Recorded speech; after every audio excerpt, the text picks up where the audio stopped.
let's not beat around the bush. This week is all about one Herbie Farnworth. What a legend he's been for fantasy this year. 63 as a pure centre. We haven't seen the likes of that before. It's unreal. And he was on track for another huge score this week. Under 20 minutes to get that 45 points. And he probably would have ticked to 50, 55 if he'd passed to Hammer. But instead, he twinged his hamstring and is now going to be out until just about the regular season conclusion. So he's a big sell. He also is a big chunk of cash, 842k, which is up there with your Clearys, Terrell Mays, and your Haas's.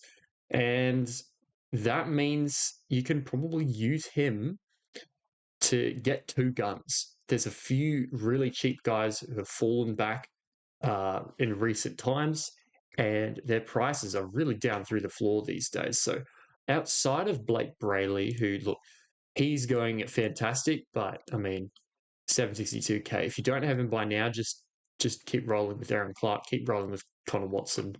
I myself did not have a great week last week. Unfortunately, it's what happens when you buy Dogs and Tigers players and they kind of just obliterate themselves in the rain. So yeah, 24 points between the two halves, Galvin and Fainu, and I was forced to play them because of Haas out. Yo shoulder injury, Fogarty low, just it didn't work out. I went about back to where I was 2 weeks ago, and I have 4 trades left. So my current plans are these two. These are two of my favorite guys who I will come and talk about very shortly. But yeah, as you can see, 842k plus just under 400k, which is about 1200. For about 1200, you can get two guns for Herbie and a cheap guy. It's very, very juicy what you can do with Herbie Farnworth's money. You can now buy Hudson Young and Isaiah Katoa, a Preston very, very easily. Let's talk by price. Latrell Mitchell's named in the reserves this week. If he plays, do you buy him? He's playing the Titans, and there's a few players back for the Rabbitohs. They're still absolutely bashed with injury. But honestly, you can buy these guys without even trying now and have 100k left over. So it's really about what suits your team. Let's go through the Herbie Farnworth replacements because we've got Nawa, who's fallen off a cliff, unfortunately, with Sam Walker coming back. He loves Daniel Tupou and not the right side.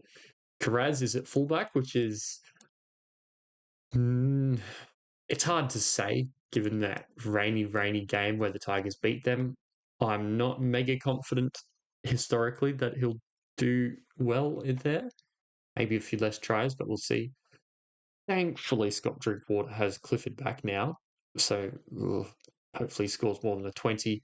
Teddy's just not going well since Walker as well. So who is left? Who is left that we actually like? Adam Dewey, if he's going to start in the halves all the time, and Galvin's going to play lock, not Galvin, Fane's going to play lock off the bench or something like that, I think he's a solid option. But I mean, he's now priced quite high after a couple of good weeks as well. Anyway, look at all these guys. Every single one is now injured or on a bye for all these top guys. So somebody who I do want to talk about though is Beau Fermor.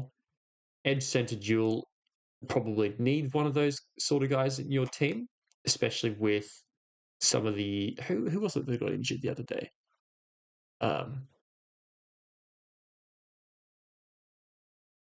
Olukwatu. No, I was thinking of somebody else, but if you have a couple of dual guys or you need an edge, Beau Fermor's pretty good. He's also probably even better as a centre now to shore up this position because the Titans have a pretty good run now that they've got past some of these more difficult teams. Let me just go through Beau's draw to end the year. And yeah, he's been great this year. Only really dropped a low score when he was at centre. And that one random game against the Tigers, for some reason, he just missed a bunch, didn't get involved. But yeah, outside of that, 40s, 50s, and 60s all year. and finishes with Rabbitohs, Sharks, Warriors, who are a bit busted, Dolphins, who are sort of busted, maybe okay, and then Tigers again. So that is a pretty good draw. The Gold Coast Titans, yeah, they're in the bottom four. They're fighting for the spoon, but when Bo does get a try, he usually goes pretty big. He usually gets at least like a 60, 65, 70. He even had a 109 pointer in round eight the Cowboys. It was crazy. Crazy. And they don't play the Cowboys in run home, but they do play the Rabbitohs this week. I mean, that's about as good as you can probably hope for. So I like Bo Fermor. Personally, I'm heading to Gagai, who has picked up fullback and he has picked up goals. So one thing that I will have to triple check though, with the team lists, Jackson Hastings and uh, Gamble have been dropped straight up for Jake Arthur and Jack Cogger. I don't think either are massive goal kickers. Goals. Nope. And Arthur.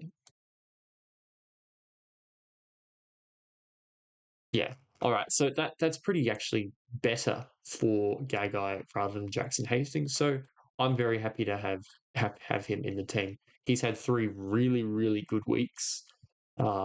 He does play the Panthers this week, which is probably a good reason to go Fermor over him if you're thinking that way. But when he's got involvement, when he's got goal kicking, yeah, 64, 56, and 48 with just the one try in there. And not even that crazy in the amount of assists and try assists. Just a lot of running, a lot of tackle breaks, a few offloads. He's not Herbie, but he's stuffing the stat sheet in the ways that matter. And Panthers is really rough. Cowboys is really nice. Broncos, who knows at this point? Probably a little tougher. Cronulla, a little tougher. Para. So it's relatively neutral. They have struggled to score points, but they have been a little better looking in recent times. They've actually managed to score more than 10 points a game, which is what you need when you're a goal kicker, and assists. And he's been pretty good since about Origin time, to be honest. And at fullback, I'm pretty happy with him. Bo's, I'd say Bo's safer, but I just got a feeling Gagai is going to really rip in and do well. Somebody who has been ripping in and doing well, Matt Timoko, far out. He has had a great couple of weeks. And if you think that the Raiders are going to continue to go well and attack down that side where they've had so much success, 2 doubles in 2 weeks, he has not scored below 50 in the last 4 weeks, has a 60 without a try, and then, yeah, 74 and a 61 in there as well. I think given he's now priced at 625k, you've sort of missed the boat on him, and you just use 10 extra k and you go to Bo Fermor. But I mean, he's there. He is there. Zach Lomax. Before last week's performance, I would have said I actually really like Zach Lomax. I still think he's a pretty decent option. It was the most shocking ball handling game you can think of. I was actually really disappointed that the Eels did not win this. The Storm played absolutely atrociously. They kept giving the Eels field position, and whenever we passed the halfway line, a little magic switch would go off in our heads, and the ball would turn into a bar of soap, and we would just drop it cold. Hopgood did that. Moses did it. I think Lomax may have as well, but yeah, 3 errors for him. He's an error sort of guy. He will go big or go home. But with Moses in the team, he's been scoring a lot of tries. He's been scoring a lot of 50s. 615k, do you want to pay quite that much given he's probably pushed himself up to that price? I don't know. But he's 100% a buy in Supercoach, and that at least makes him worth a look in fantasy. I don't know if I fully am on board with doing it, but you've got 3 nice looking matchups. Warriors are a little bit weaker, and Roosters who don't really know what they're doing. So, in all honesty, he may end up the best of the lot. Bradman best also comes into consideration, but I can't go to him, unfortunately, with the hamstring stuff. Kotoni Stags, though, how good has he been in real life footy the last 2 months, though? Don't know if you can go him though. I think that's probably no, there are a couple more. Turbo back at fullback. Can you go him? Can you go him? He has centre dual too now. Can you go him? Can you get back on Turbo? And the question is, how brave are you and how many trades do you have? Because not for me, but I could see it because he was doing very well at centre. Roger has been putting up all the right numbers, but I don't think he's a final team kind of guy. Phil Sammy has been doing okay until he got injured. Yeah, Garrett's almost a sell at this point, but I think that he'll come good with the Seagulls draw home. So that's the centres. The centres probably wait and see what happens with Dewey, but he's very expensive. It's honestly probably these top four outside of best. I like Gagai the best in terms of who is the most logical. I would say Bo Fermal's number one. Close race between Lomax and Gagai for two, and Timoko in sort of fourth. If you wanted to go really spicy, Turbo is also there, and I couldn't do that to myself. I couldn't do that to myself. All right, wing fullbacks again. Nobody is alive. Trell is finally back in the reserves, but he plays late though, doesn't he? Plays yes, second last game. So unless you're selling Tino, if you've been holding on to him, I'd just hold him at this point. You may not get news on that until all the way down there. So like a Tino or a Kolomatangi, if you've got them, maybe you could wait and look for Latrell, but that's a long risk. Dylan Edwards is too expensive now and isn't as good with Cleary in the team. 43 with a try. No Sharp, no Fuller. Hammer's there, but I mean, Hammer will go up and down. Keanu Keeney's one to watch out for, but he's not back yet. Walshy. I still find it mind-boggling that he only scored 54. But that's just how Reece Walsh operates.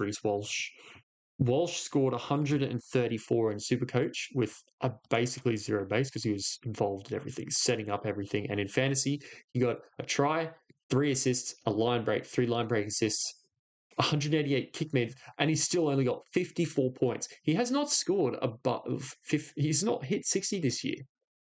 For somebody who's averaging a try assist a game, half a try, and sometimes kicks goals, he is not the floor guy. Doesn't have many tackle breaks because he just slips through and kind of doesn't actually tackle bust and back up like a Tedesco or somebody like that. He just slips through or he's backing up. So his actual base and power, 5 points, another 5.5 points, 3 points or so because most of them are two-handed, some at the ground. So his base is like 30. Not even really there. It's a bit yuck. So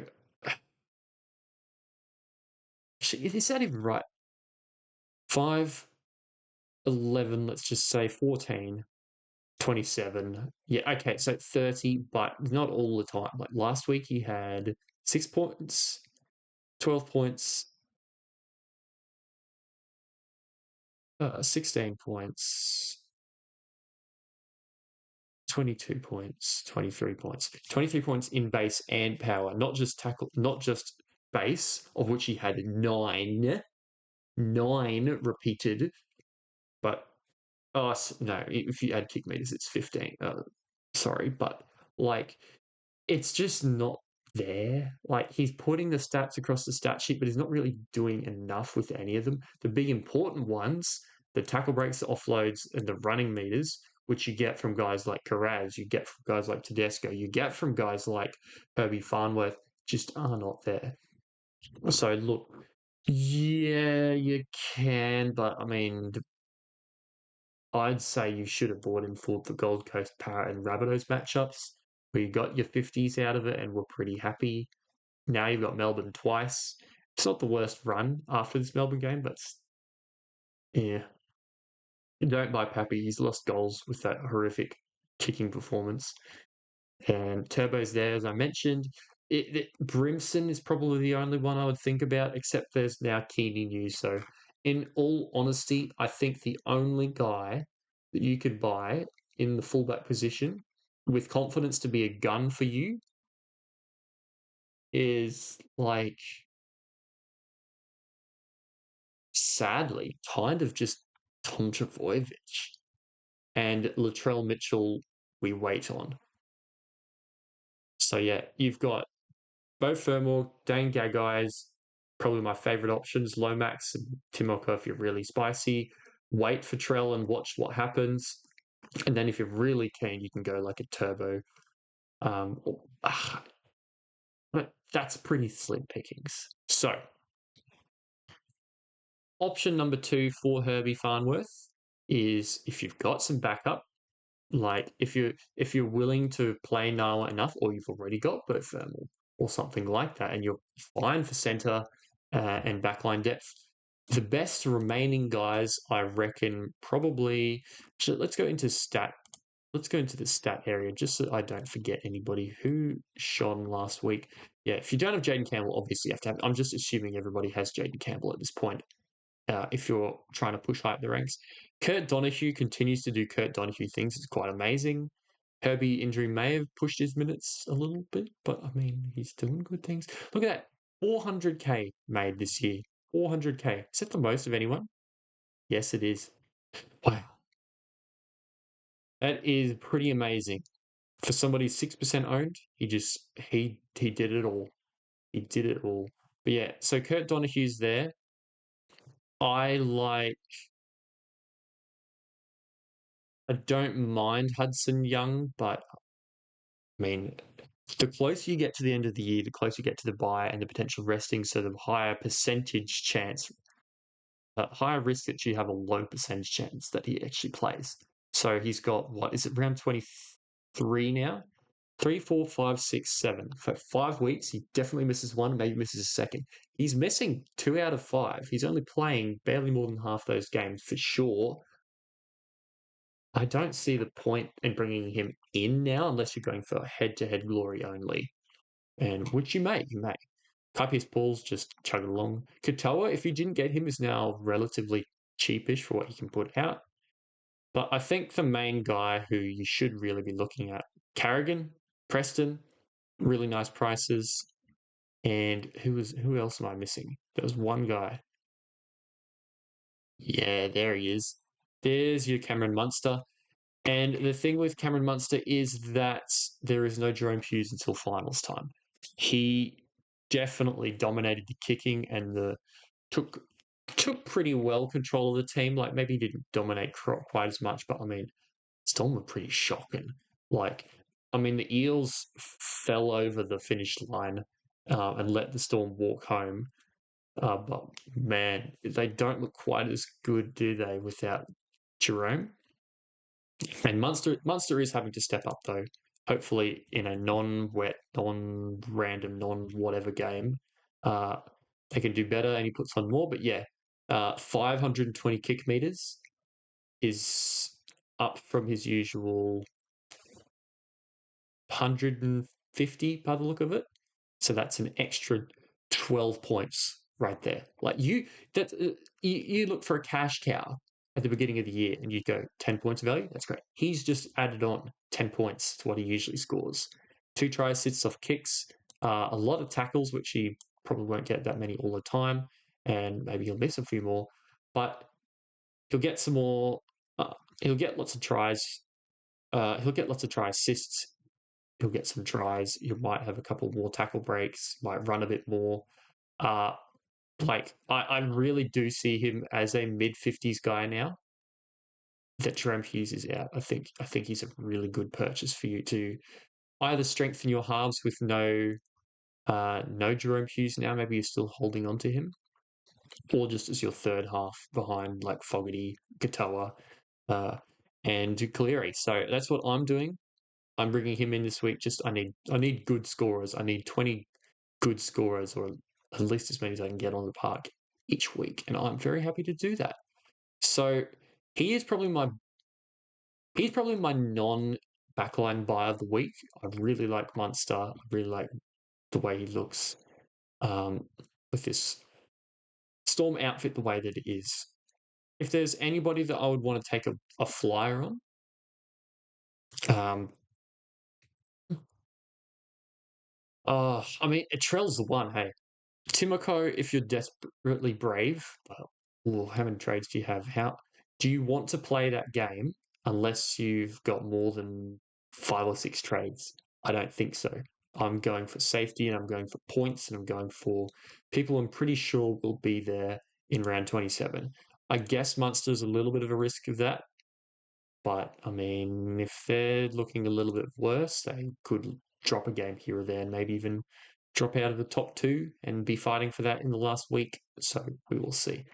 We will see. And that's how it's just going to roll. I'm pretty happy with my fantasy team moving forwards. Happy to have Gagai. Through Blake scored a try, so he got a relatively decent score. I like Kai Pearce-Paul's tackling, and I like Cameron Munster. These guys can exist, I guess. Galvin, I think's hurt his hand, so he may actually just sit on the pine for a few weeks. And I just hope that this bloke can actually get some tries. I just hope this man gets ball close to the line because without it, he isn't doing as hot. He's not quite Herbie. He's great, but he's not quite Herbie. Okay, that'll do us for fantasy. Those are my favorite picks for this week, and the wheres and the whats and the whys. Yeah, but actually, let's just check in and see how the overall leagues are going. So, I made some of my finals, but not that many this year, unfortunately, because well, the last 8 weeks or so has been a bit of a slide. But yeah, look at that cracking score from Jamie. How high is he now? Is he down to 19th?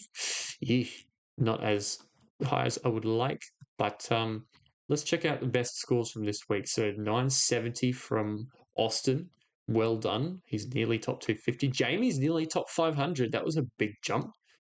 So all the all the podcasters are starting to really push that top 1K. Look at this. The return and the rise of Mitch has been amazing. Has Nick caught me yet? No, he had a little bit of a down, but he's still closing in. He is still closing in. So yeah, shout out Jay-Z. He is still absolutely killing it. Hopefully he can make another push for the title again this year. Um, that'll do us for fantasy. I made a couple ranks last week. I did not have Reece Walsh, which was a little bit owie, but other than that, I think my team had a pretty good week. I was umming and ahhing over Yo versus Carrigan for quite a while, and then I thought Yo's only got one matchup where he might not play the 80 minutes because um, they might win by a lot. And it ended up pretty much the exact opposite. What happened was it was very close. It went to Golden Point, and Yo hurt himself and went off instead. So 1 to 3 weeks, I think the shoulder's supposed to be, and Carrigan got 80 or so because he got that assist. And now the Panthers are, well, they're level with the Warriors on wins, on losses, and they're only 1 point behind because of that draw. So I'm actually a little bit annoyed I did get Yo over Carrigan here because I think the resting risk for round 27 is now a lot higher because I think they're a very strong chance to make top 4 now because I mean Warriors dropping that game. They need to win the same amounts as the Panthers from now on to stay in the top 4. And they need to not let the Sharks go absolutely insane with their nice run home. So I don't think it's going to work. And look, if they win even just one, no, that doesn't work either because they play before the Panthers in round 27. If they lose, if they are, okay, no. So the Panthers need one more win than them, and if they have that by round 27, which I think they will, and the Warriors lose in round 27, it's over. The Panthers will just straight up rest them because they'll be in the top 4, unless the Sharkies have made it back. So I haven't looked properly at how close the Sharkies would be to be making that, but I mean, third against the Doggies around 27 is a tough one. And I mean, Seagulls, for a busted Warriors, that's pretty winnable for the Seagulls. So, yeah. All right. I'm using one of my last 4 this week on that one Herbert Farnworth, and I bought Dane Gagai. Now, in Supercoach, instead of Fantasy, he scored basically back-to-back 90s instead of back-to-back 50s. So, I think he's great. The fullbacks have just gone into the mud, hey. Fullbacks and centre wing, like, it used to be that halves, you could get away with not having anybody good there. You could have Galvin, you could have LKT, you could have whoever the heck you'd like. So you didn't need to buy Cameron Munster and Jaden Campbell. You didn't have to have both. You didn't have to have Hines and Cleary. And now look where we are. Between them, they scored about 350 points between the 4 of them, and everybody else just flopped. So I think we'll see a bounce back, but I think that it's a real worry for guys like Tedesco. Who's Tedesco? I think it's a worry for Teddy that he has gone. He's doing a Pappenhausen. He's gone so low, so many weeks in a row now. He hasn't hit 105 weeks, and he hasn't hit above at 84. He's gone. He's dropped $200,000, and I mean, last 3-round average of about 50 or just under is pretty dire. I mean, it's kind of mixed this run home. It's not the worst, but it's not great because of that Storm and that Dog game. I don't know what to do with him. I don't know what to make of him. I think that he can potentially do okay, but I just don't know what's going on with the direction with Sam Walker leading them around, and even a little bit before that, I guess. But what's actually different in the scoring?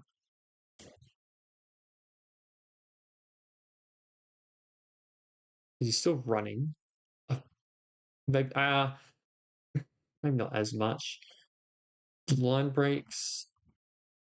The line breaks have been down. That is a note, and the line break assists a little bit. Tackle breaks are still there. Tackles are. Who cares about tackles for a fullback? But yeah, the involvement has been down as well. Like 2 assists and 1 try is very low for Tedesco, who pretty much gets 1 per game for the assists at least, and scores quite a handful of tries. So it's just a general downtick overall, and yeah, it might swing around, especially considering Sharks are the best defensive team against fullbacks for Supercoach points, and Melbourne's Melbourne, and Manly does weird Manly things when they play other teams. So Tedesco's not really a complaint I would actually care about in the slightest, except for the fact that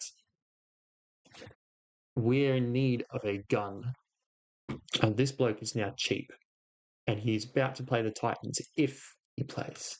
If he plays and he starts, oh my goodness, he would be lovely. If you have a Lehigh Hopewade, I would 100% be looking for Latrell Mitchell news. So is there anybody you could pivot to if there's no Latrell?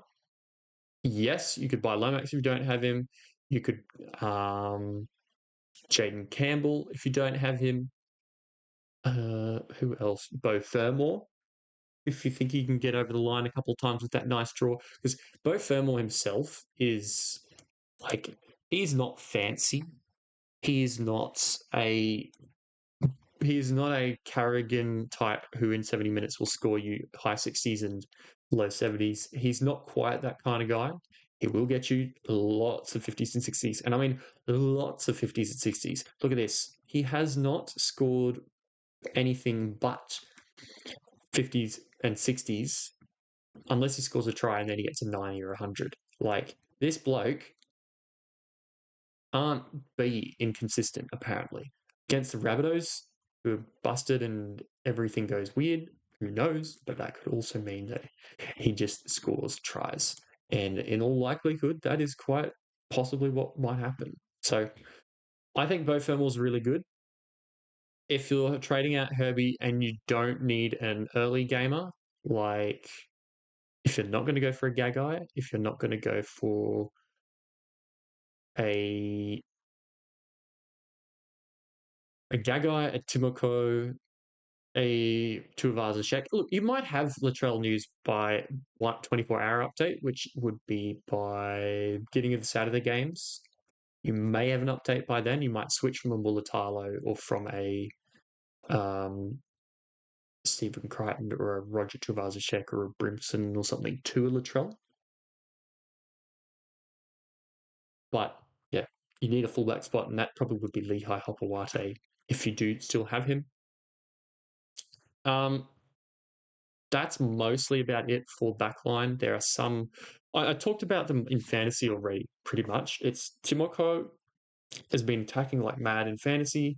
In Supercoach, it's even more emphasized. I think he scored back-to-back tons actually, but now he is priced up with the big boys now all of a sudden. And is it worth it? Maybe. Yeah, look at that, huge, good scores. But yeah, again, no round 24 and round 27. If they've won enough games, they will probably rest some players, and he may be there.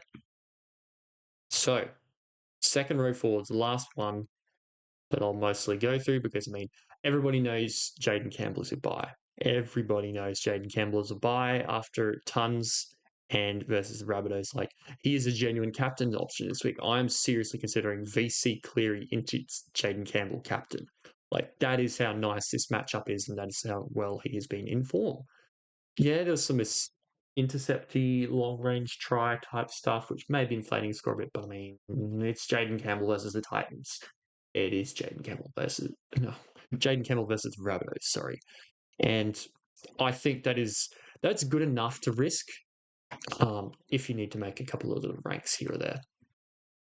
So, second rowers are the last players I will want to look at here.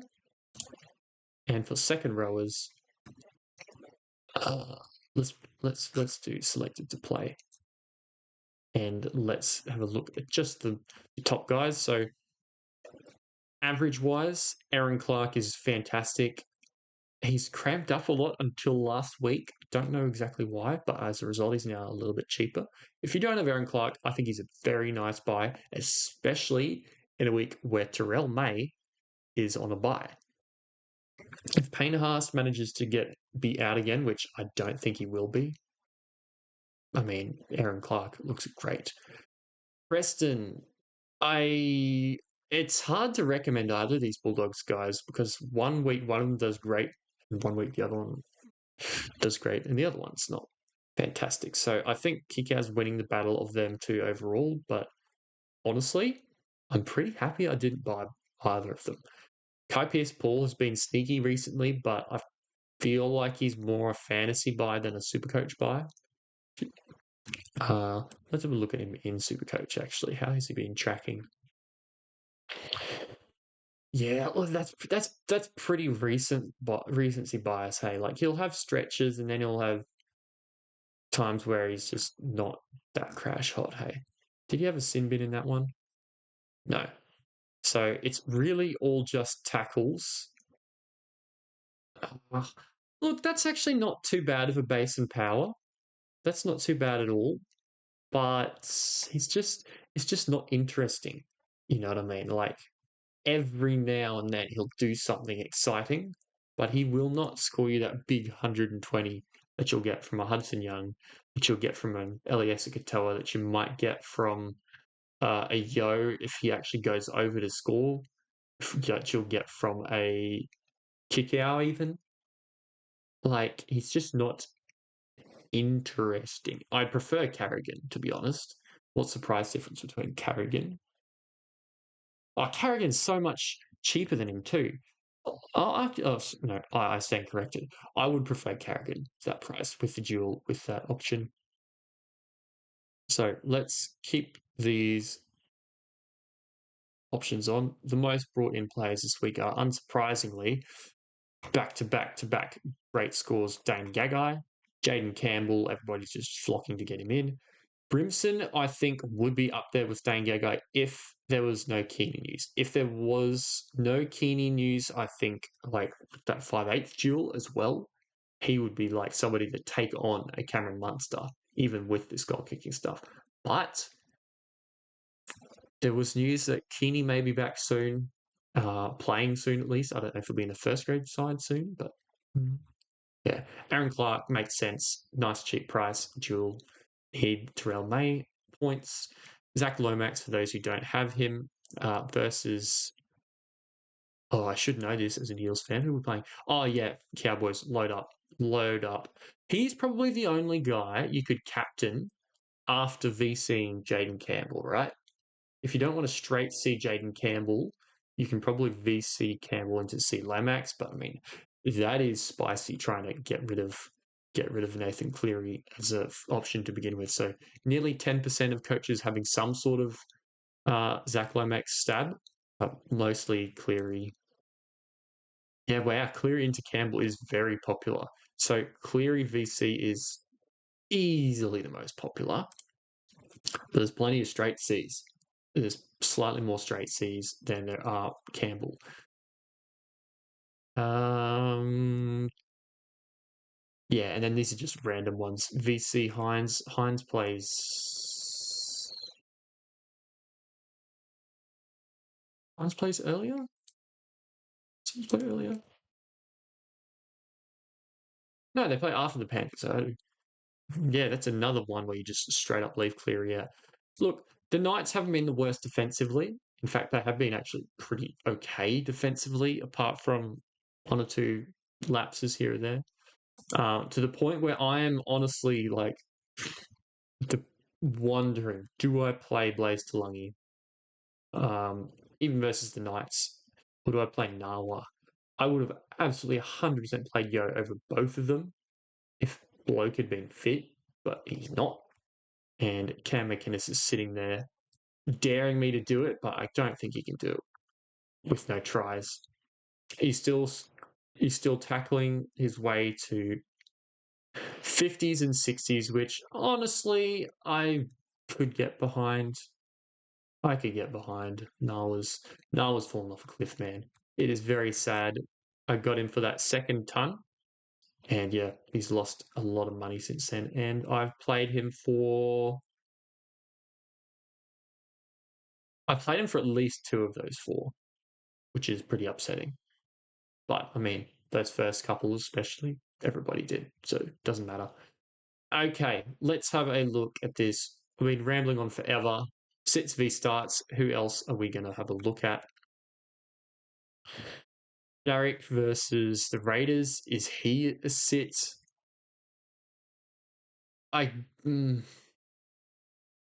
maybe, but how much recency bias is there really? I mean, 157 versus him in round three, so maybe not. Maybe not. But yeah, Talagi's my main point of contention because he's somehow managed to scrape about a 50 average for the first couple of weeks that I owned him. But 75 with like assist and two tries and an assist for 75. That is nightmare fuel. Like I don't want to play that, even though he's in the Panthers. That's 40. You take away 46 points, and he has not even cracked 30 against like. And there's a forced dropout in there too. Like that is woeful levels of base from him. It just has not been as like consistently involved, I guess I should say. He's looking pretty decent in real life. He is going missing on and off, but he's injecting himself when he needs. And footy-wise, it's good. But, man. Man alive, I just don't know whether I can stomach playing him after getting a 75 with 2 tries and an assist. In fact, you know what? I'm going to stick it on Cam McInnes. Probably a bit dumb.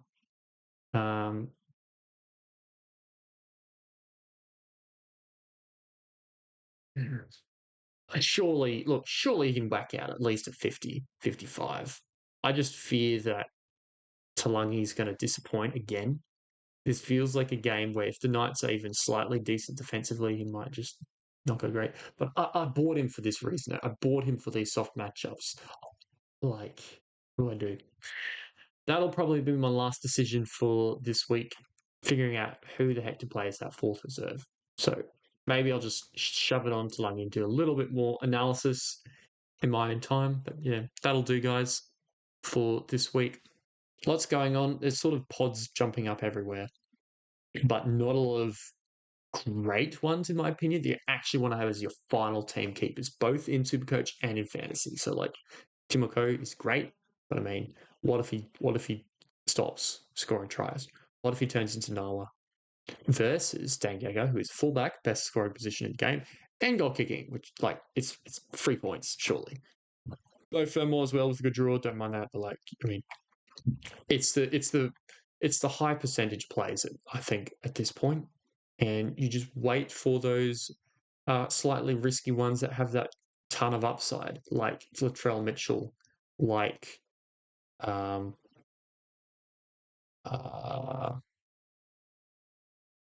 if you are an insane person, if you are insanely brave, the definition of high risk, high reward. I don't think I could do that though. Like he could score 7 tries versus the Rabbitohs and score 135. You know, he's a bit like that. It's 14, 28. I think one of them was 28 with a try, 13 and 14, and then 3 doubles, and he didn't even crack a ton. So like, I mean, far out is a good draw, but also he's been dropped. I don't know if he's going to be at the club even moving forward. But yeah, those are the kind of guys you take a flyer on. You take a flyer on your Latrell Mitchells, your dang, not even so much your dang guys, but like, you know what I mean? It's time for those kind of guys and maybe a spicy captain or two. So I'll leave it there because I'm just repeating myself, rattling on. If you made it to the end, tell me why you picked your favorite NRL team if they're not the team that you are located in.